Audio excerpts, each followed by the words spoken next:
Okay, there you go. I'm here with Eric van Gameren, and Eric, you have a very interesting background. Your father was a naval architect, he built boats, and you got to actually sail around the world as a youth. Tell us about that experience. Well, it was a wonderful experience, Neil. A lot of what you talked about today brought back a lot of memories. We left in 1974 from Hamilton, Ontario. We sailed up the St. Lawrence, and with the view of just doing a shakedown cruise down the eastern coast of the United States, down to Florida, and the rest just kind of took over from there. We were gone for 6 years. We circumnavigated the planet. And in that 6 years, sort of one of the places you got down to was Cape Horn. Yes. So that makes us two Cape Horners. Except I've done it single-handed, you've done it with the family. With the family. I could never do it alone, my friend. Well, never say never. But in your experience out at Cape Horn, what is the memories that you share of Cape Horn? Well, I remember realizing how much of a small part of the world I really was, and how insignificant an individual human being can be in the great expanse of the Southern Ocean.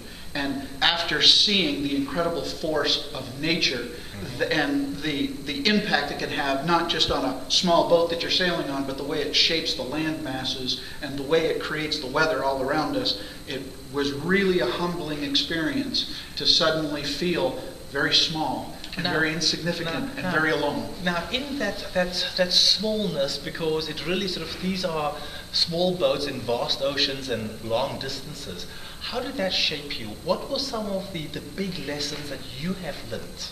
Well, I think there's a couple of different lessons. Just from being on the boat, you learn humility. You learn resourcefulness. You learn that if you don't take care of yourself, there's nobody else that's going to take care of you for you. Also, I think you learn the importance of family.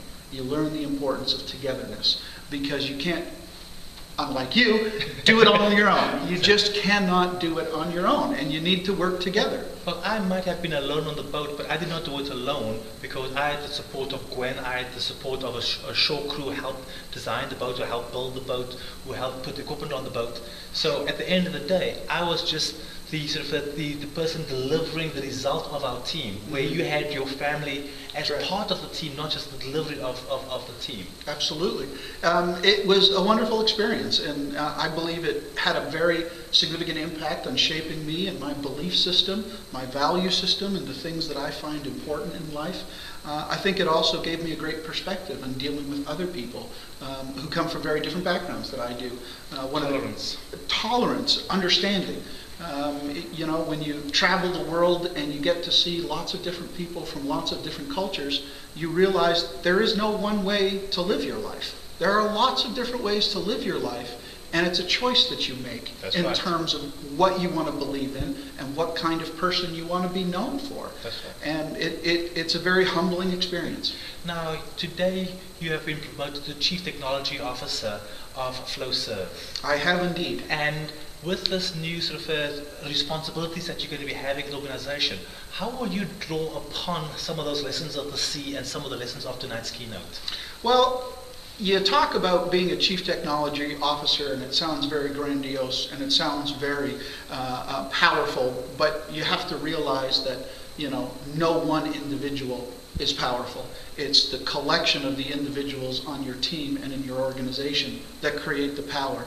And it's really about finding a way to get people to work together. It's also about embracing the fact that change is very difficult to bring about in an organization.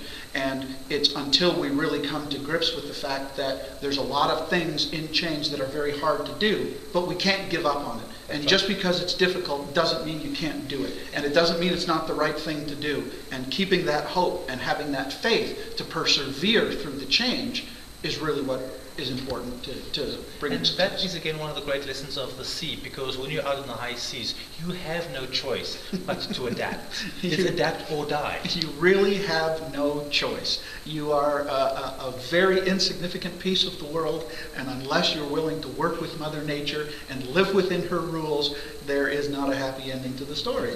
And it really does teach you a lot of humility, and it teaches you perseverance, and it teaches you the importance of hard work. But it also teaches you the great successes that can be achieved if you persevere, and you don't give in to your fears, and you don't accept defeat.